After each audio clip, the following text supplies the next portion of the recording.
बिस्मिल्लाहिर्रहमानिर्रहीम। अस्सलामुअलैकुम। इल्म की बात चैनल देखने वालों को राव कमर रिजवान नई वीडियो में खुशामदीद कहता है। दोस्तों, रमज़ान शुरू होने के साथ साथ तरबूज भी मार्केट में आ चुका है और याद रहे कि तरबूज इफ्तार में वाफर मिकदार में इस्तेमाल होने वाला फल है। और अगर ये कहा जाए कि हमारे मुल्क में तरबूज के बगैर इफ्तार को अधूरा समझा जाता है तो ये गलत ना होगा। क्या अमीर क्या गरीब सभी लोग इफ्तारी में तरबूज इस्तेमाल करते हैं। तरबूज को गर्मियों की सौगात भी कहा जाता है, जो इंसान को गर्मी के मौसम में ठंडक का एहसास दिलाता है। याद रहे कि तरबूज को इस्तेमाल करने के बहुत फवायद हैं, इसीलिए इसका इस्तेमाल तो जरूर करना चाहिए, लेकिन इसके इस्तेमाल में एहतियात भी बहुत जरूरी है, ताकि कहीं ऐसा ना हो कि बजाय इसके फवायद हासिल करने के हमें किसी नुकसान का सामना करना पड़ जाए। आज की वीडियो में हम आपको ये एहतियात भी बताएंगे, इस फल के क्या फवायद हैं ये भी बताएंगे, और साथ में ये भी बताएंगे कि आया इस फल को आप सल्लल्लाहु अलैहि वसल्लम ने तनावुल फरमाया या नहीं। अगर हाँ,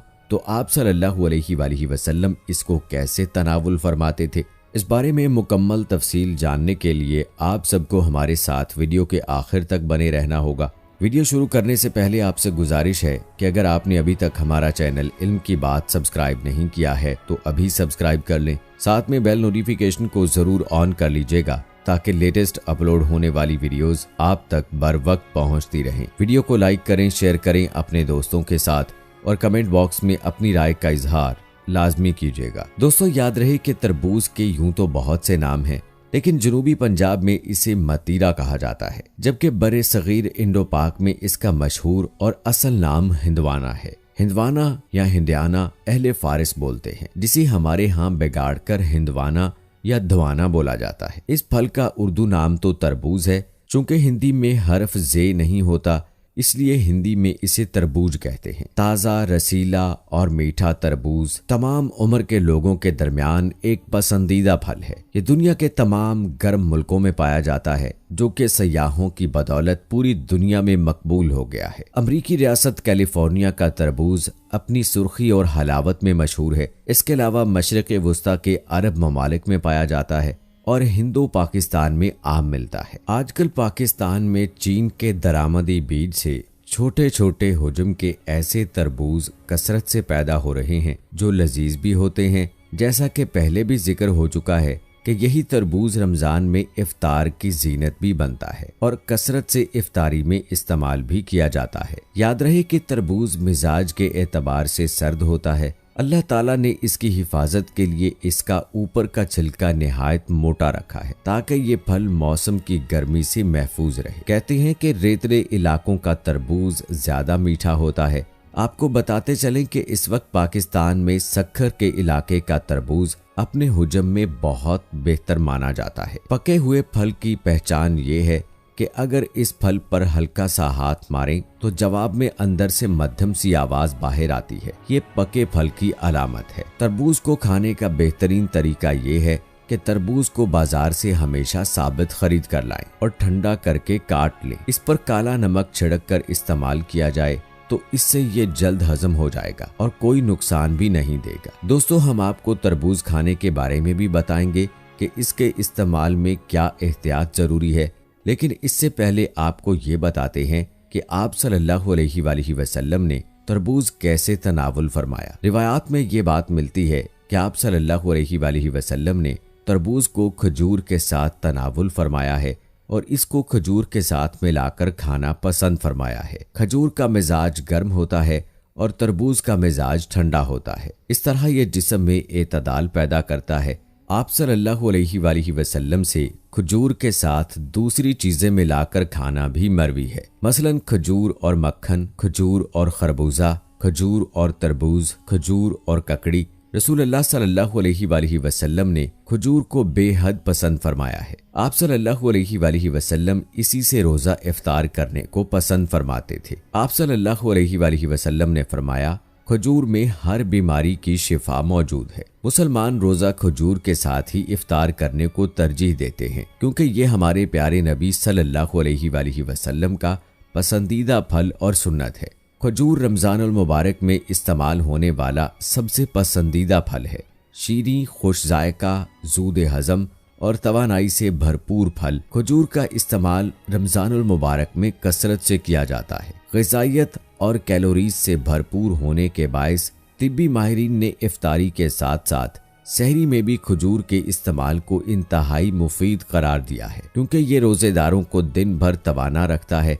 आप सल्लल्लाहु अलैहि वसल्लम न सिर्फ इफ्तारी में बल्कि सहरी में भी खजूर तनावुल फरमाते। आप सल्लल्लाहु अलैहि वसल्लम ने फरमाया, मुसलमानों के लिए सहरी का बेहतरीन खाना खजूर है, इसलिए चाहिए कि आप अपना रोजा खजूर के साथ इफ्तार करें और खजूर के साथ तरबूज भी इस्तेमाल करें। इस तरह से इत्तबाए सुन्नत भी हो जाएगी और आपको तरबूज के मजे के साथ उसके फवायद भी हासिल हो जाएंगे। चलिए अब आपको तरबूज के कुछ तिब्बी फवायद और इस्तेमालात बताते हैं। आप ये जानकर हैरान होंगे कि जिगर के अमराज में तरबूज की अहमियत को माहिरीन ने तस्लीम किया है। जिगर का ठीक तौर पर काम ना करना, जिगर बढ़ जाना, जिगर में गर्मी का पैदा हो जाना, यरकान जैसे मूजी मर्ज में रंग का जर्द हो जाना, जिस्म का गर्म रहना, हाथ पांव में से गर्मी या सीख निकलना, इन तमाम अमराज में तरबूज के 250 मिलीलीटर जूस में 50 मिलीलीटर सिरका मिलाकर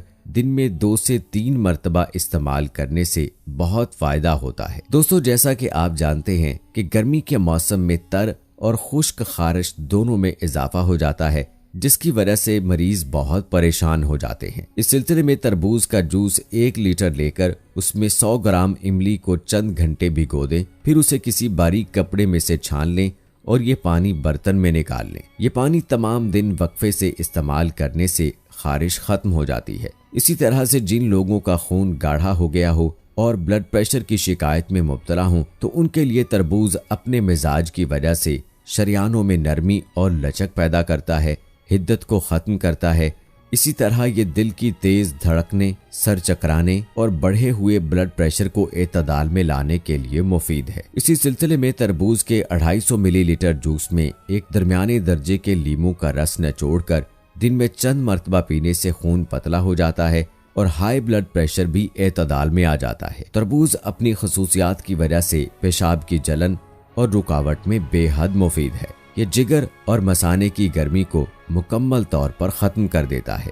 इसके अलावा गुर्दे और मसाने की पथरियों को बजरिया पेशाब अपने साथ खींचकर बाहर ले आता है। इसी तरह ये अपनी ठंडक और मिजाज की वजह से गर्मी के बुखार में ख़ास तौर पर मुफीद माना जाता है। बुखार की वजह से होने वाली दिल की घबराहट, बेचैनी और जिस्म से गर्मी की हिद्दत को ख़त्म करता है। बुखार के अंदर तरबूज का जूस पिलाना बहुत मुफीद है, क्योंकि तरबूज के अंदर ग्लूकोज वाफर मिकदार में पाया जाता है, इसलिए ये फौरी तौर पर जिस्म को तवानाई बख्शता है और प्यास की शिद्दत जो बुखार की वजह से होती है उसे भी खत्म करता है। दोस्तों, आपने तरबूज के फवायद जाने कि किस तरह ये बीमारियों में फायदा मंद साबित हो सकता है। अल्लाह ताला ने हर चीज के अंदर अपनी हिकमतें छुपा रखी हैं। चलिए अब आपको तरबूज खाने की एहतियात के बारे में बताते हैं। माहिरीन की ये तजवीज है कि तरबूज खाना खाने के 2 घंटे बाद खाएं और खाकर मजीद 2 घंटे तक पानी या कोई और चीज इस्तेमाल ना की जाए। इफ्तार में तरबूज का इस्तेमाल खजूर के साथ सुन्नत समझकर जरूर करें, लेकिन ज्यादा तरबूज ना खाएं, क्योंकि इसके ज्यादा इस्तेमाल से पेट सूज सकता है। अल्लाह ताला से दुआ है कि अल्लाह पाक हमें दीन की मुकम्मल समझ नसीब फरमाए और नबी करीम सल्लल्लाहु अलैहि वसल्लम के बताए हुए तरीके के मुताबिक जिंदगी गुजारने की तौफीक अता फरमाए।